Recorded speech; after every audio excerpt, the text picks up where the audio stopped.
अरे रचना, मेरा रुमाल कहाँ है?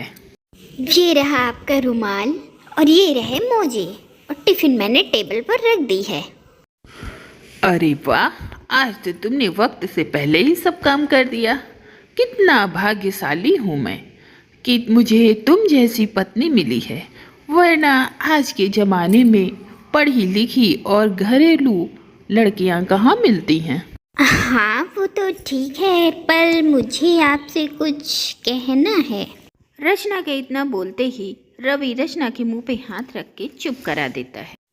अभी मुझे जाना है, बाद में बात करते हैं? इतना कहकर रवि बाहर निकल जाता है। ओहो, हमेशा ही तो जल्दी में रहते हैं, रोज किसी न किसी वजह से बात रह ही जाती है।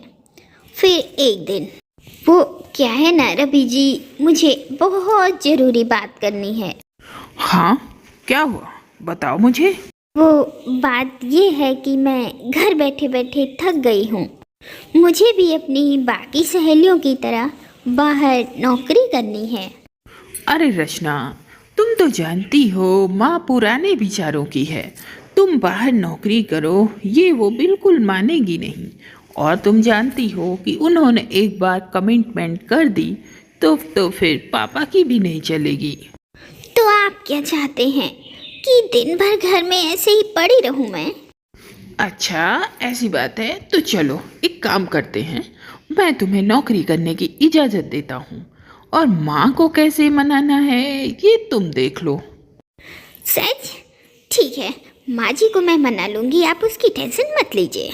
अब रचना मान जाती है और अगले ही दिन वो अपनी सासू माँ को मनाने के लिए उनके कमरे में जाती है। माँ, मुझे आपसे एक बात करनी थी। तो किसका इंतजार कर रही हो? बको बको ना मुँह से। माँ, वो क्या है, मुझे नौकरी करने का मन कर रहा है। अब इतना सुनते ही सास उठकर एकदम से बैठ जाती है। क्या? कहाँ? अगर तुझे नौकरी करनी है तो मुझे भी चांद पर जाना है। अरे अभी ना आजकल की लड़कियों को क्या कहूँ, थोड़ा बहुत पढ़ लेती हैं तो चल देती हैं बाहर की दुनिया जीतने। लेकिन माँ, लेकिन कुछ नहीं। चल जा रसोई में जा और खाना बना, मेरे नाश्ते का वक्त हो गया है। बड़ी आई है, नौकरी करेगी। फिर रचना वहाँ से चुपचाप मुंह लटकाकर निकल जाती है। और शाम को जब राजू घर वापस आता है और रचना को उदास देखता है तो उससे पूछता है। रचना, अरे रचना, मैं आ गया हूँ। किस सोच में खोई हुई हो? तुम्हें कुछ पता ही नहीं मैं कब से आया खड़ा हूँ। क्या हुआ, तुम्हारा मुंह क्यों लटका हुआ है? माँ से कुछ बात हुई क्या? ओ हाँ, आई एम सॉरी। माँ से मैंने बात की थी नौकरी के लिए, पर उन्होंने मना कर दिया। हाँ, तुम चिंता मत करो, मैं बात करता हूँ। हाँ, अब पति का इतना सपोर्ट देखकर रचना खुश हो गई। फिर अगली सुबह, माँ, वो आपसे रचना की नौकरी के बारे में बात करनी है। अरे अब तुझे भी अपने माया जाल में फंसा लिया ना इसने। हाँ, मैं अच्छे से जानती हूँ इसे। ऐसा नहीं है माँ, और रचना नौकरी करना चाहती है तो इसमें गलत ही क्या है? अब नौकरी करेगी तो हमारी घरेलू मदद भी तो करेगी, वरना मुझे लगता है कि बस अब कुछ ही दिनों बाद प्याज खरीदने के लिए भी हमें अपनी एफडी तोड़वानी पड़ेगी। अरे जब बहुएं नौकरी करने लगेंगी तो घर कौन संभालेगा? अरे घर का काम काज कौन देखेगा? मैं बूढ़ी होकर घर के काम करूंगी। बड़ा आया है बीबी की वकालत करने। अब अपनी माँ की ये खरी खोटी सुनकर राजू वहाँ से चला जाता है और वह सीधे रचना के पास जाता है। क्या हुआ, माँ से बात की आपने? हाँ किया तो, पर वो मानी नहीं। एक काम करते हैं, देखो माँ यही चाहती है ना कि मैं घर के काम काज करूं, तो मैं घर पर ही रहकर काम करूं तो माँ मान जाएगी ना? क्या ऐसा हो सकता है क्या कि तुम घर पर भी रहो, घर का कामकाज भी देखो और नौकरी भी घर पर रहकर कर सको? हाँ, क्यों नहीं। सिलाई, कढ़ाई, बुनाई, बहुत से ऐसे काम हैं जो घर पर रहकर हो सकते हैं।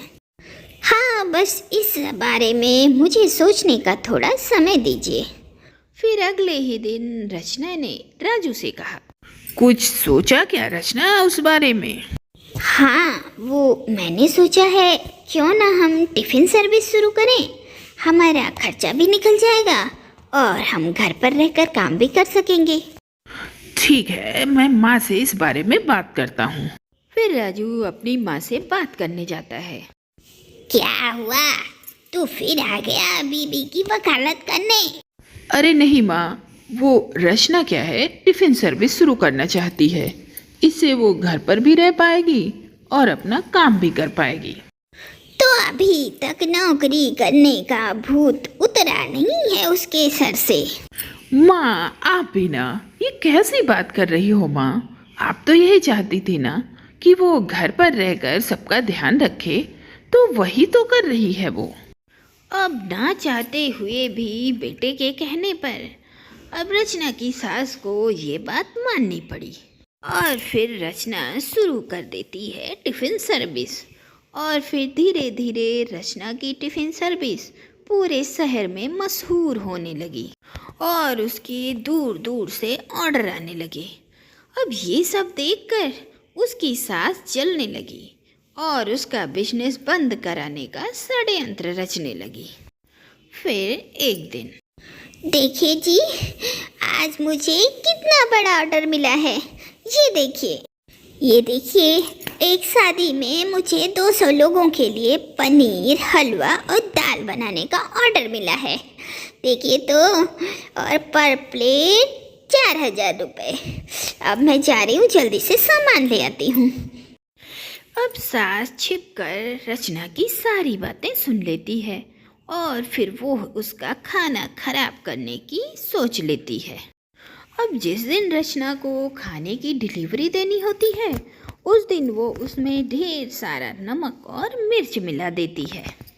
अरे बड़ी आई थी टिफ़िन सर्विस देने वाली, अब बढ़ेगा सबकी टिफ़िन का जायका। फिर एक दिन शाम को, अरे बहू, मैं कुछ दिनों के लिए बाहर जा रही हूँ। वो क्या है, राजू के दूर के मामा की बेटी की शादी है। अरे तुझे तो काम से फुर्सत नहीं रहती, लेकिन मुझे तो इस नात, रिश्तेदार, समाज को लेकर चलना है ना। सबको साथ उठना बैठना और सबको मुंह दिखाना है, इसलिए मैं शादी में जा रही हूँ। अब इतना कहकर रचना की सास शादी के लिए निकल जाती हैं।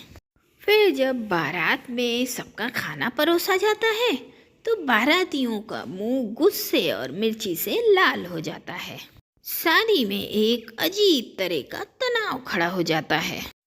अब रचना की सास भी उसी शादी में आई हुई थी और जैसे ही वो खाना खाती हैं, हे भगवान, इतनी मिर्ची और इतना नमक।